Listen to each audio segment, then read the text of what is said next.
a lot of hockey books, it's about the numbers and who did this and who shot this. And for the first time, I felt like I was on the ice with people. Does that make sense? It really does, and that was my objective. And the premise of wanting to write a book, Craig, was over my 30 seasons. I was a high-profile individual in terms of officiating. I didn't wear a helmet. I had the good hair. People recognized me. And there was times when I had to make the tough call, and controversy resulted. So I had a lot of high-profile plays and calls over the course of my career. People recognized me. After a game, I'd walk into an establishment with my colleagues to eat, grab a drink, and I would see the stares from people and the whispers in the conversation, and sometimes scowls. Being kind of a people person, rather than avoid it or walk away, I would come up and introduce myself to those that were obviously looking at me with some disgust at times. And I was engaging. I said, obviously you have a question, can I answer your questions? And whatever that specific question was that they had, and I answered, it ultimately, the conversation led to bringing them to the ice. Tell me what you said to Glenn Sather. Tell me what Gretzky said to you. Tell me what Rick Vive said. So, or Wendell Clark, or their favorite player. They wanted to know what took place on the ice in the game. And I thought, you know what? That's all people really want to know. They buy a ticket. The best can get them is one row behind the glass, but they're separated by the glass to the play, to the ice, to their heroes. So it was important that when I wrote this book, that I write it with emotion, that I bring them to my ice, the game, and that they got to see and catch a glimpse of what it's really like down there from my side of the glass and not theirs, where they desired to be. Talk about game face, and the players have, an aggressive face on. But refs, you have to have this blank mask. Well, Craig, I'll be honest with you. My jaw dropped many nights when I was following close behind Gretzky, Mario Lemieux, Guy Lafleur, Marc Messier, you name it, all those guys that were so skilled. And I was a fan, but I could do two things at once. I could watch the play, and I could also appreciate the tremendous skill that they demonstrated time and time again. There was many times where you talk about emotion.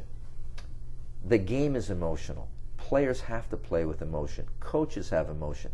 And the referee is supposed to be calm and neutral. Oftentimes you can be drawn into a battle and a confrontation. If you're yelling at me and it's a confrontational situation, my choice is to fight back, to cower, to run away. That's not going to happen. But I have to bring a calmness to that discussion that we might have that doesn't start out as a discussion. It starts from a player's perspective as a yelling match. I've got to bring the temperature down. And I ran into Brian Murray the other night at the Leaf game. Brian, general manager, of course, with Ottawa.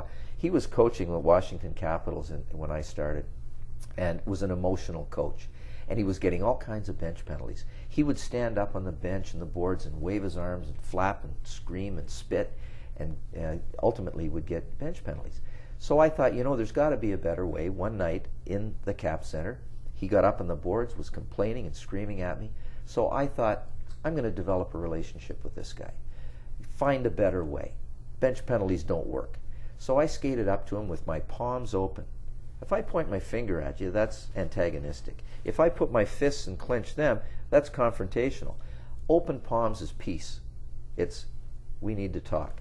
And my voice, while he was high octave and high flying emotion, I calmly, in a monotone voice, said, Brian, with open palms, I'd love to talk to you, but you're going to have to get off the bench, please, and we'll have a conversation. Well, his level of emotion came right down to my level of voice inflection. He got down, he said, okay, Kerry, get off the bench. I said, now you may not agree with what I am about to tell you and the reason I made the call, but this is why I made the call. This is what I saw. He listened. He politely said, you're right.